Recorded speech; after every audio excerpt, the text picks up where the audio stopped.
네, 오늘은 사도행전 11장 1절 18절 말씀을 중심으로 비난받은 베드로라는 제목으로 함께 은혜를 나누고자 합니다. 계속 우리가 지금 사도행전 10장 말씀에서 고넬료 회심 사건을 살펴보았었죠. 자, 이것은 기독교 선교 역사에 있어서 크나큰 전환점이 되는 그 사건이라고 이제 말씀을 드렸습니다. 바로 이 사건이 그동안 유대인들이 가지고 있었던 바로 자신들만이 하나님께 선택받은 선민이고 이방인은 구원의 대상조차 되지 않는다고 여겨왔던 그들의 그릇된 관념을 깨트리고 이방인에까지 복음이 전파되는 기폭제가 되었기 때문에 그렇습니다. 하나님께서 특별히 예루살렘 교회의 지도자가 되는 베드로로 하여금 고넬료에게 복음을 전하게 하셨죠. 베드로 하나님 뜻에 순종해서 고넬료의 집에 가서 복음을 전할 때 말씀을 듣는 모든 사람들에게 성령이 임하십니다. 그것을 본 베드로는 이제 그들에게 세례를 베풀도록 이제 명하죠. 그리고 이제 그들의 요청에 따라서 그 집에 또 며칠간 머물면서 이제 더욱 상세하게 복음을 전하였습니다. 자, 여기까지가 이제 지난 시간에 살펴봤던 바로 이제 그런 내용이었죠. 자, 이렇게 베드로가 이제 이방인인 고넬료의 집에 머물면서 말씀을 전했다는 소식이 아주 빠르게 예루살렘의 교회에 있는 성도들에게 전해지게 됩니다. 바로 오늘 1절 말씀이죠. 유대에 있는 사도들과 형제들이 이방인들도 하나님의 말씀을 받았다함을 들었더니 그랬어요. 자고로 바로 없는 말이 천리 간다고 그러죠. 그래서 이제 그런 속담이 있듯이 소문은 빨리 퍼지게 마련입니다. 자, 이렇게 소문이 예루살렘에까지 전파되는 동안 베드로는 이제 예루살렘을 향해서 올라가고 있었죠. 자, 그런데 어떤 일이 있었을까요? 2절에 보니까 베드로가 예루살렘에 올라갔을 때에 할례자들이 비난하여 그랬어요. 베드로는 막 비난했던 것이죠. 자, 먼저 그러면 여기서 할례자는 그럼 누구를 가리키는 것일까요? 할례자는. 자, 유대인들은 태어난 지 8일 만에 8일째 되는 날에 할례를 예외 없이 받게 되어 있었습니다. 예외 없이. 이는 하나님께서 바로 아브라함과 언약을 맺으면서 후손들도 할례를 행하도록 명하셨기 때문이죠. 자, 창세기 17장 말씀 한번 읽어봅니다. 시작. 다 할례를 받으라. 이것이 나와 너희와 너희 후손 사이에 지킬 내 언약이니라. 너희의 대대로 모든 남자는 집에서 난 자나 또는 너희 자손이 아니라 이방 사람에게서 돈으로 산 자를 막론하고 난 지 8일 만에 할례를 받을 것이다. 아멘. 따라서 당시 유대인인 남자라면 누구도 예외 없이 할례를 다 받게 되어 있었어요. 따라서 초대교회의 유대인 남자 성도들도 모두가 다 어떻게 해요? 할례를 받은 사람들이었었죠. 예외가 없었습니다. 자, 그런데 그럼에도 특별히 2절에서 할례자들 이렇게 말한 이유가 무엇일까요? 그 이유가, 자, 남자 성도라면 예외 없이 모두가 다 할례 받았을 텐데도 굳이 할례자들이라고 이야기한 이유가 있었을 것입니다.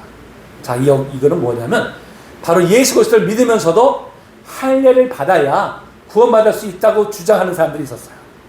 그리고 할례 받지 않는 이방인들을 여전히 경멸하고 상대적으로 우월의식을 가지고 있었던 사람들, 이 사람들을 특별히 가르쳐서 할례자들 이렇게 이제 특징해서 이제 말하는 것입니다. 자, 이들이 뭐라고 베드로를 비난했을까요? 뭐라고? 3절에 보니까 네가 무할례의 제 집에 들어가서 함께 먹었다. 베드로가 할례 받지 않은 이방인의 집에 들어가서 그들과 함께 교제한 것을 이제 비난한 것이죠.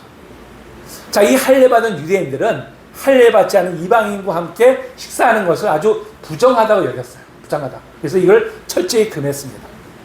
유대인들은 일찍이 율법에 정한 짐승, 부정한 짐승이 있으면 교육받았죠.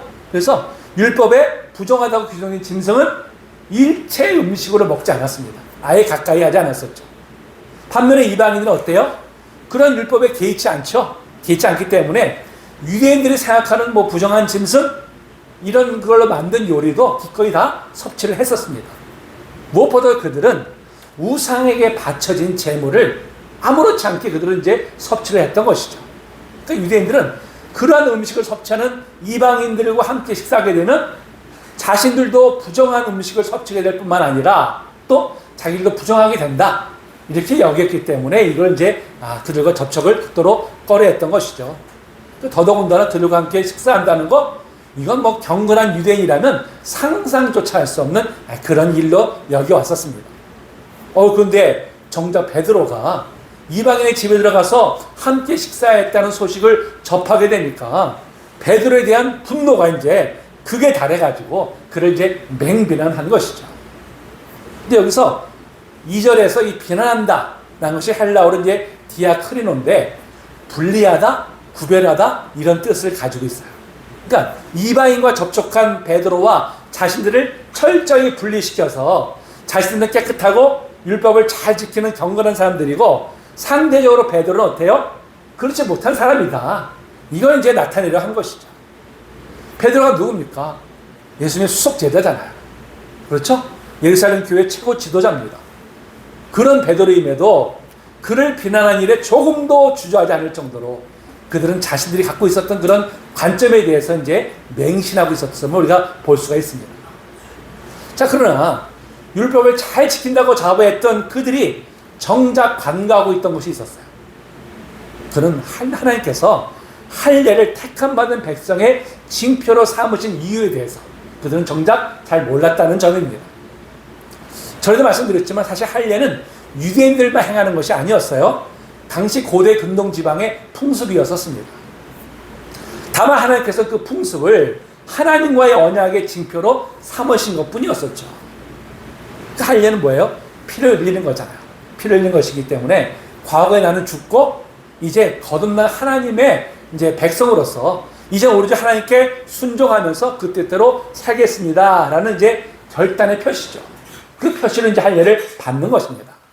따라서 할례 의식도 중요하지만 정말 중요한 건 무엇입니까?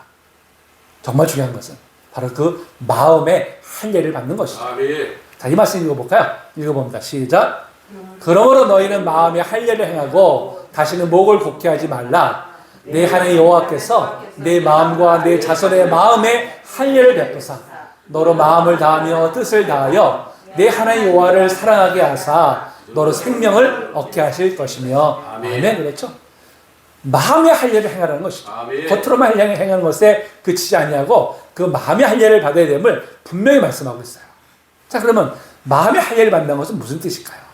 그것은 바로 그 마음의 중심을 보시는 하나님께 온전한 마음을 드린다는 그런 의미입니다. 아멘. 그러면서 하나님께서 참으로 중요하게 생각하신 것은 뭐예요? 의식이 아니라 마음의 중심이죠. 아멘. 그러면서 유대인들은 겉으로 드러나는 의식만 중요하게 여기면서 이 할례를 자기 우월감의 과시, 자기 의로 삼고 있었던 것입니다. 그러니까 할례 받지 않은 사람들은 짐승과 다를 바 없다 이렇게 이제 여겨왔던 것이죠. 이렇게 자기 주관에 깊이 빠져 있는 사람들의 특색이 뭘까요? 특색이 다른 사람들의 생각이 자기와 달랐을 때에 이를 용납하지 못하고 도리어 이제 비난하고 정죄하는 일에 이제 앞장선다는 점이죠. 자기 생각만 옳다고 여기기 때문에 자기 생각과 다른 생각을 하는 사람들을 다르다고 여겨야 되는데 다르다고 여기지 않고 어떻게 해요? 틀렸다고 생각하는 거예요. 틀렸다고. 그래서 그를 비난하고 이제 정죄하는 것이죠. 그 내면에 뭐가 있을까요? 나는 의로운 사람이야. 나는 너와 달라. 하는 이제 이런 생각이 그 안에 이제 자리 잡고 있는 것이죠. 그러나 여러분, 자기 생각만 옳다고 여기는 사람은 스스로 하늘을 하나님으로 여기는 죄를 범하고 있는 것입니다. 이걸 우리가 알아야 되죠. 이 세상에 완전한 신분은 누구시죠? 하나님뿐이십니다. 우리 인간은 완전한 사람 아무도 없어요. 우리는 얼마든지 오류를 범할 수 있는 그런 연약한 존재입니다. 그럼에도 스스로를 옳다고 여기는 것 자체가 바로 그릇된 생각에 빠져 있는 것이죠. 제가 이제 좋은 생각이라는 월간지를 계속 보고 있는데요. 이번 12월 5에 이제 흥미있는 글이 하나 있어서 제가 잠깐 소개해 드립니다. 어느 심리학 교수가 우리의 기억이 한계가 크다는 것을 입증하는 실험을 했어요. 자, 어떻게 실험했냐면 사무실에 찾아온 학생들에게 잠시 기다리라고 하고서는 30초 뒤에 다른 방으로 데려갑니다. 그리고서는 방금 있었던 그 사무실에서 네가 본 것을 다 적어봐라 하고 이제 얘기합니다. 학생 중에 30%는 거기 책이 있었습니다. 또 10%는 캐비닛을 봤습니다 하고 이제 적었어요. 그런데 정작 그 사무실에서는 책도 없었고 캐비닛도 없었어요.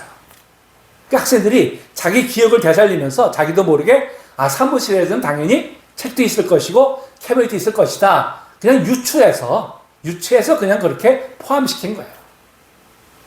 또 한 가지 실험이 있습니다. 1986년에 미국의 우주 왕복선인 챌린저가 발사 직후에 폭발한 사고가 일어났습니다. 율링 나이서라고 하는 이제 대학 교수가 학생들에게 이런 사고 소식을 언제 어디서 어떻게 들었는지 자세하게 적게 했어요. 자세하게. 그 다음에 이제 2년 후에 그 같은 학생들에게 똑같은 질문을 했습니다. 그랬더니 2년 전과 전혀 다른 답변을 한 학생이 25%. 그 65%는 세부 사항에서 큰 차이를 보였어요. 10%만이 동일하게 답변을 했다고 합니다. 그럼에도 학생들 대부분은 자신들이 가지고 있는 현재의 기억이 아주 확실하다. 굳게 이것을 이제 믿고 있었다고 합니다. 자, 이 실현을 주는 교훈이 무엇일까요? 이 실현을 주는 교훈이 우리가 보고 기억하고 생각하는 것이 얼마나 주관적이고 부분적이면서 불명확한지를 바로 이제 보여주는 것이죠. 그 자기의 인식과 기억이 부정확할 수 있다는 점을 인정하고 다른 사람들의 의견과 판단이 옳을 수도 있다는 점을 받아들여야만 바로 올바른 방향으로 나아갈 수 있다. 이렇게 이 글쓴이가 이렇게 이제 마무리를 짓고 있습니다. 그래서 우리가 우리의 대인관계 나빠지는 원인이 무엇인가? 여러 요인이 있겠지만 자신만이 옳다는 바로 그 독선적인 태도가 바로 이제 주 요인이라고 합니다. 따라서 자기 생각이 틀릴 수 있음을 겸손히 인정하고 상대방의 마음을 연다면 포용적인 사람으로 변화되고 인간관계가 개선되는 결과가 나타난다는 것입니다. 혹자는 이제 우리가 간에 보면 자기 생각이 틀렸다는 것을 인정하는 것을 자존심이 무너뜨리는 것이다 하고 이제 그렇게 생각하는 분들이 있어요. 그래서 이제 끝까지 틀렸음을 인정하지 않는 그런 분들이 있는데 그건 정말 잘못된 생각이죠. 오히려 자기 잘못을 인정하는 사람이야말로 정말 참된 자존감을 가진 사람만이 할 수 있는 것이죠. 겸손한 마음의 소유자만이 할 수 있는 것입니다. 자, 이것을 바오사도 이렇게 권면하고 있어요. 자, 읽어볼까요? 시작. 아무 일이든지 다툼이나 허영으로 하지 말고 오직 겸손한 마음으로 나기보다 남을 낮게 여기고 아멘. 그렇죠. 겸손한 마음으로 자기보다 남을 낮게 여기는 그런 자세. 그것이 바로 이제 진정한 자존감을 가진 바로 이제 그런 사람의 모습이죠. 그것이 바로 주님을 닮아가는 성품의 소유자라는 것입니다. 이렇게 자신을 맹비난하는 이 성도들을 향해서 그런 베드로는 어떻게 대응했을까요? 어떻게? 사실 베드로가 고넬료의 집으로 향할 때만 해도 그의 마음은 결코 편하지 않았습니다.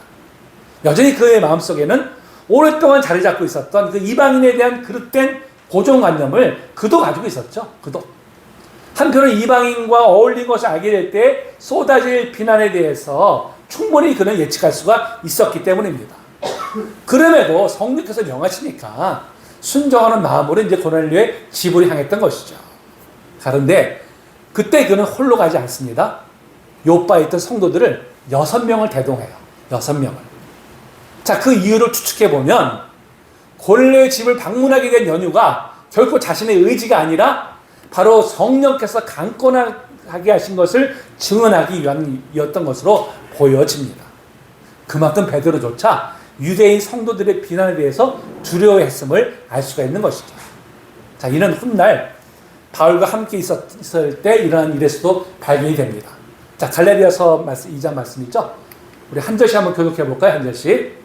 게바가 안디옥에 이르렀을 때 책망받을 일이 있기로 내가 그를 대면하여 책망하였노라. 야고보에서 어떤 이들이 이르기 전에 게바가 이방인과 함께 먹다가 그들이 오며 그가 할례자들을 두려워하여 떠나 올라간다.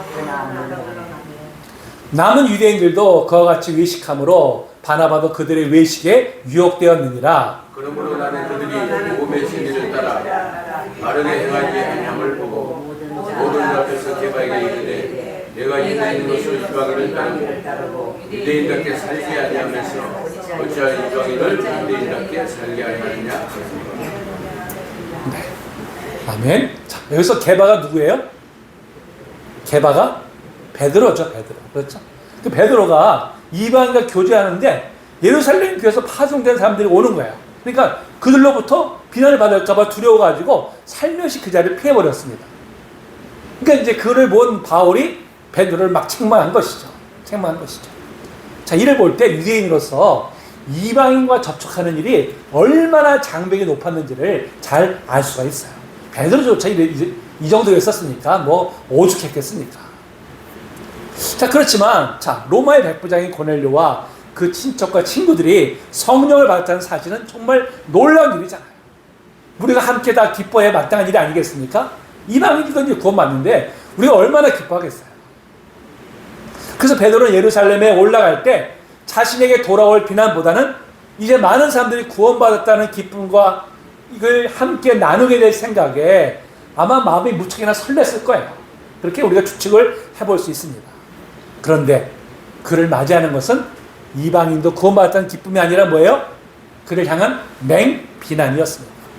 뭐 전후 사정을 들을 생각도 하지 않은 채 단지 그냥 이방인과 교제했다는 이유 하나만으로 맹비난하고 있는 동료 그리스도인들을 바라보던 자 베드로의 마음이 어땠을까요?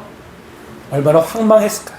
아니 칭찬은 못해줄지언정 욕은 하지 말아야 될 텐데 도리어 자기를 향하여 맹비난을 퍼붓는 사람들을 보면서 참 그 마음이 참담했을 것입니다. 그리고 그 참담한 마음이 자신의 노고를 몰라주고 도리어 비방하는 동료 그리스도를 향한 매서운 분노로 얼마든지 바뀔 수 있었을 거예요. 사실 평소에 베드로라면 충분히 그러고도 남을 사람이었습니다. 베드로 오래 세월 어부로 살았잖아요. 어부라는 것이 사나운 파도와 싸우다 보니까요 성격이 저절로 거칠어집니다. 우리나라도 보면 왜 해변가에 있는 사람들이 보면 좀 사람들이 드세잖아요. 거칠잖아요. 파도와 싸워서 이제 그런 것이죠. 베드로도 바로 이제 그런 성품의 소유자였었어요. 자, 예수님과 함께 예루살렘 올라가던 중에 요한과 야고보가 예수님께 높은 자리를 청탁을 합니다. 이 사실을 알게 된 이 베드로를 비롯한 제자들이 어떻게 해요? 불같이 막 화를 내죠. 화를 막 냅니다. 겟세마네 동산에서 이제 대성에 보낸 사람들이 예수님을 잡으러 왔을 때 어떻게 했어요? 격분해가지고 칼을 꺼내가지고 이제 그 중에 한 사람의 귀를 그냥 잘라버리고 맙니다. 그러니까 이를 볼 때 그의 평소의 성격이 얼마나 급했는지를 이제 알 수가 있죠. 게다가 이제 자신은 어떤 사람이에요? 예루살렘 교회 최고 지도자의 자리에 있는 사람입니다. 그런 그의 입장에서 성도가 자신을 비난한다는 거 용납할 수 없는 일이죠. 있을 수가 없는 일이죠. 게다가 아무런 잘못도 없는데 하나님의 영에 따라 자신은 순종했을 뿐인데 자신을 비난하는 것에 더 크게 분노가 일어나는 것은 뭐 당연하지 않겠습니까? 자, 그럼에도 자신을 비난한 성도들을 향한 베드로는 그 태도가 정말 참 놀랍지 않을 수가 없죠. 자, 어떻게 대응했을까요? 어떻게? 베드로가 그들에게 이 일을 차례로 설명하여 베드로는 전혀 거기에 요동함이 없이 그동안 있었던 일들을 차근차근히 설명하기 시작합니다. 결코 자신의 감정을 드러내는 일 없이 차분하게 그들을 설득하기 시작하죠. 충분히 화를 낼 수 있는 상황이었고 얼마든지 억울한 마음을 호소할 수도 있었습니다. 아니면 자신을 비난한 사람들을 향해서 도리어 비난을 퍼볼 수도 있었어요. 그러나 베드로는 전혀 그런 기색조차 없이 차분히 있었던 일들을 설명을 이어나갑니다. 바로 이제 오늘 본문의 5절부터 17절까지가 바로 그동안 일어났던 일들을 이제 설명하는 장면이죠. 저는 참 베드로의 이 모습을 보면서 아, 정말 성숙한 그리스도인이 가지는 자세가 어떤 것인가 하는 것을 이제 보게 됩니다. 참 그가 이렇게만큼 변화되었구나, 이만큼 변화되었구나 하는 걸 보면서 참 성령께서 그를 이렇게 변화시키셨구나 하는 것을 이제 깨닫게 됩니다. 평소 같았으면 뭐 불같이 화를 낼 만한 그런 상황이고 또 그런 성정을 가지고 있음에도 그것을 드러내지 않고 도리어 그들을 차분히 설득해 나가는 베드로의 모습, 정말 우리가 본받아야 될 바로 이제 그런 모습인 것이죠. 사실 그 누구든지요 자신이 옳다고 생각하는 일로 인해서 누군가로부터 비난을 받는다면 분노가 저절로 일어나죠. 사실 그렇지 않습니까? 여러분들은 안 그러시죠? 저는 그래요. 근데 억울하게 모함을 받거나 공격을 받게 되면 뭐 당연히 화가 머리까지 올라오게 되죠. 결국 자신의 분노를 절제하지 못함으로 인해서 화산처럼 폭발해 버릴 수도 있습니다. 그럼에도 절대로 분노를 드러내지 않고 도리어 설득을 시켜나가는 베드로의 온유한 모습, 정말 위대한 신앙인의 자세죠. 우리는 이러한 모습을 또 성경에서 보게 됩니다. 자, 이스라엘의 출애굽 후에 광야 생활 중에 미리암과 아론이 함께 모세를 비난하는 일이 있었어요. 자, 민수기 12장 1절입니다. 시작. 모세가 구스 여자를 취하였더니 그 구스 여자를 취하였으므로 미리암과 아론이 모세를 비방하니라. 예, 형제인 미리암과 아론이 모세를 이제 비방한 것이죠. 근데 2절에 보면 그 이면에 뭐가 있었어요? 바로 모세에 대한 그 지도력에 대한, 왜 혼자만 네만 너만 하나님의 영을 받아서 이끌고 있냐? 우리도 똑같이 행사를 해야 될 텐데 질투심 때문에 이제 그리 한 것이죠. 그렇다면 자, 모세는 그들의 이 비난에 어떻게 대응했을까요? 어떻게? 아무런 대응도 하지 않습니다. 아무런 대응도 하지 않고 오직 하나님께 다 맡겨버리죠. 자, 그랬더니 성경은 그런 모세를 가리켜서 이렇게 평가하고 있습니다. 읽어봅니다. 시작. 이 사람 모세는 온유함이 지면의 모든 사람보다 더하더라. 이 지상의 어떤 사람보다 가장 온유하다는 평가였죠. 하나님께서 모세를 인정하신 것입니다. 그러니까 하나님께서 모세를 인정하시니까 하나님께서 친히 나서셔서 이 문제를 다 해결해 주세요. 다. 모세가 나서지 않아도 하나님께서 해결해 주십니다. 여러분, 만약에 모세가 분노했다면 어떻게 됐을까요? 만약에 아마 이스라엘은 4분 오열되어서 광야에서 아마 사라지고 말았을 것입니다. 근데 이런 결과야말로 누가 노리는 거예요? 사탄이 노리는 거잖아요. 그걸 알기 때문에 모세는 끝까지 자신의 마음을 지킬 수 있었습니다. 예. 자, 예수님께서도 자신을 조롱하고 침을 뱉으며 채찍으로 치는 자들을 향해서 저주를 퍼붓지 않으셨죠. 묵묵히 그 모든 치욕을 다 받으셨습니다. 자, 베드로전서 2장 말씀이죠. 읽어봅니다. 시작.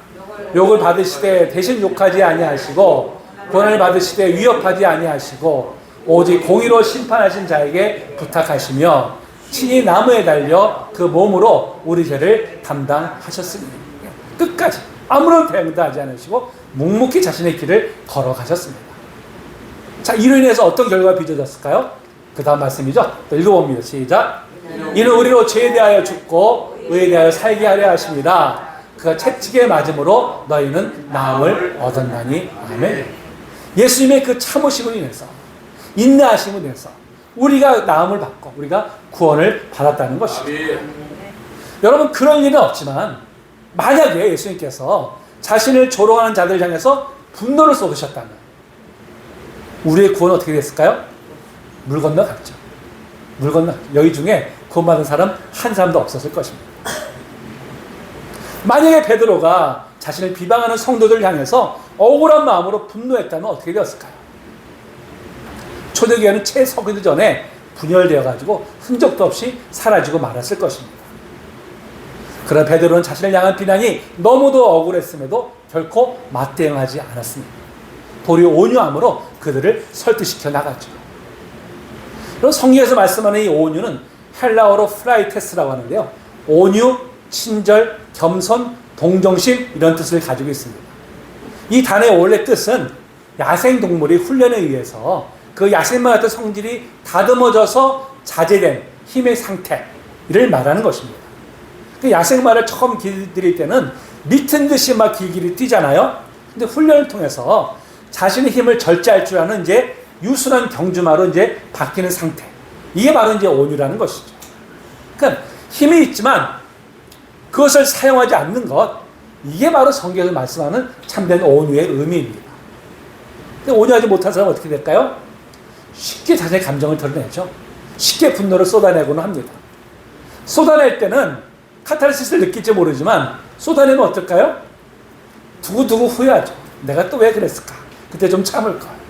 왜 그걸 내가 못 참아가 또 내가 이랬을까?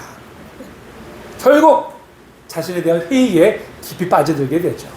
그래서 이렇게 쉽게 분노하는 사람을 가리켜서 잠언서 기자는 이렇게 말합니다.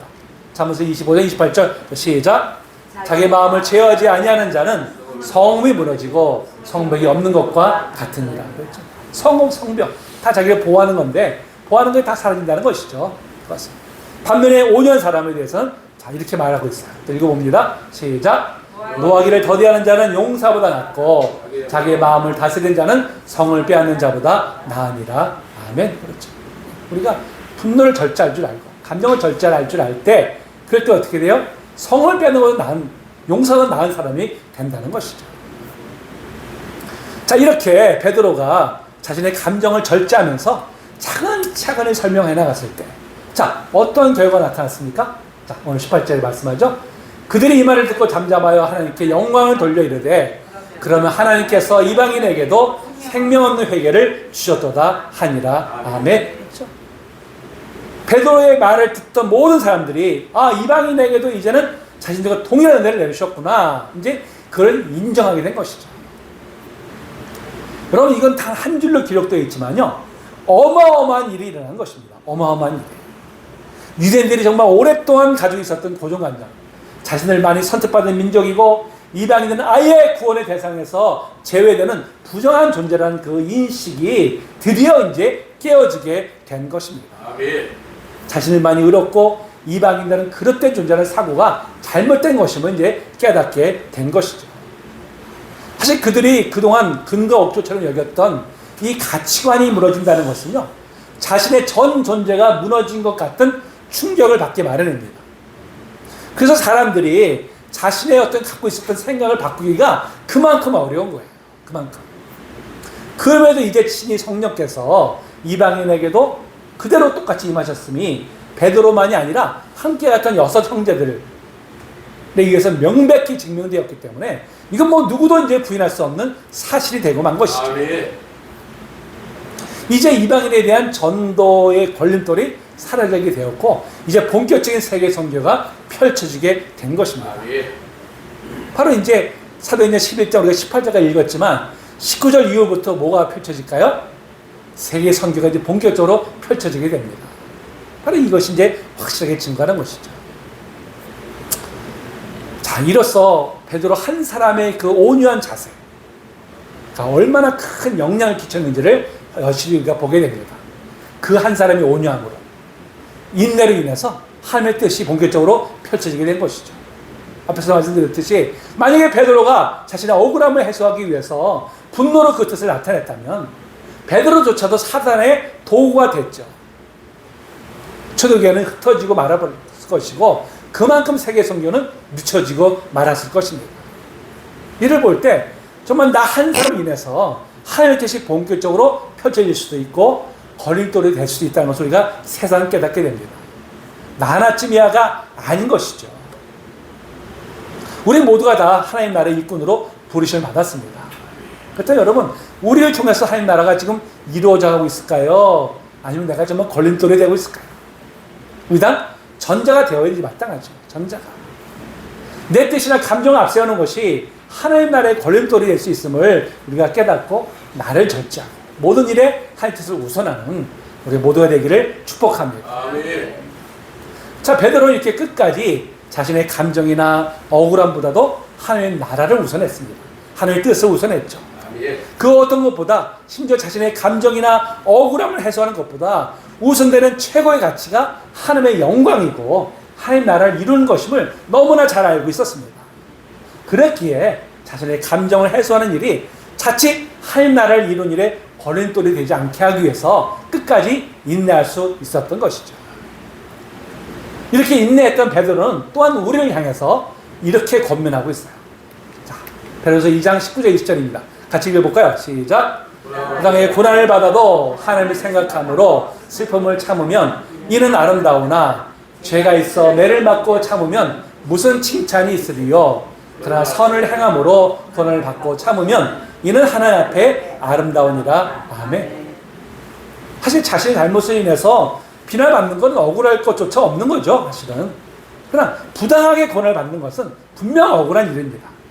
하지만 하나님의 나라와 그 의를 위해서 인내하는 것은 뭐라고요? 아름다운 일이다 하고 말씀합니다. 그러니까 베드로의 이 말이 우리에게 다가오신 것은 뭐예요? 베드로가 그렇게 행했기 때문에, 우리에게 본을 보였기 때문에 바로 이 말이 우리에게 더 큰 영향력으로 우리에게 다가오게 되는 것입니다. 여러분, 우리가 살아가는 세상은 하나님을 대적하는 세상이죠. 그래서 하나님을 잘 믿으려 하는 사람에게는 반드시 뭐가 따라요? 박해와 고난이 따르게 되어 있습니다. 물론 우리나라는 종교의 자유가 있기 때문에 노골적으로 박해와 고난을 주는 일은 없어요. 그러다가 뭐 고문하고 이런 일은 없습니다. 하지만 세상의 가치를 쫓지 않고 하나님 나라의 가치를 쫓는다면 반드시 어려움은 따르게 마련입니다. 그러면서 세상과 타협하지 않고 하나님 나라를 추구할 때 당하는 고난, 하나님 앞에 아름다운 일이기 때문에 주님께서 반드시 상급으로 갚아주실 것입니다. 아멘. 주님을 위해서 기꺼이 고난받은 성도에게 어찌 상으로 갚아주지 않으시겠습니까? 아멘. 이 상을 바라보면서 정말 억울한 일에도 주님을 위해서 기꺼이 인내하는 우리 모두가 되시기를 축복합니다. 아멘. 이제 베드로가 예루살렘 교회의 성도들의 비방에도 그들을 온유함으로 설득했을 때 그들도 베드로를 통해서 행하신 일이 하나님 되심을 인정하게 되었습니다. 이로써 이방인에 대한 선교의 큰 걸림돌이 이제 제거되었죠. 이제 본격적으로 땅끝까지 내 증인이 되라고 하시는 주님의 명령에 이제 순종할 수 있게 되었습니다. 베드로 한 사람의 절대적인 순종과 또 그 온유함이 바로 교회 역사의 큰 획을 긋는 계기가 된 것이죠. 예. 한 사람이 정말 보잘것없이 보일지라도 나 한 사람이 끼치는 영향력은 참으로 큽니다. 나 하나로 인해서 하나님 나라가 더욱 확장되어 갈 수도 있고요. 나 하나로 인해서 더디 갈 수도 있다는 걸 안다면 우리는 어떤 길을 선택해야 될까요? 어떤 길을? 내 생각, 내 뜻, 내 감정보다 우선한 것이 뭡니까? 하나님 나라죠. 하나님 나라의 일이고 하나님의 뜻입니다. 우리가 하나님을 사랑하기 때문에 하나님 나라를 이룬 일에 쓰임받기를 우리는 간절히 소망하고 있습니다. 아멘. 어떻게 해서 우리가 이룰 수 있을까요? 나를 내려놔야 되죠. 하나님 나라의 모든 일에 있어서 우선할 때 주님께서 우리를 통해서 놀라운 일을 행하실 것입니다. 아멘. 베드로처럼 우리도 하나님 나라를 이룬 일에 쓰임받는 우리 모두가 되시기를 주님의 이름으로 축복합니다. 아멘.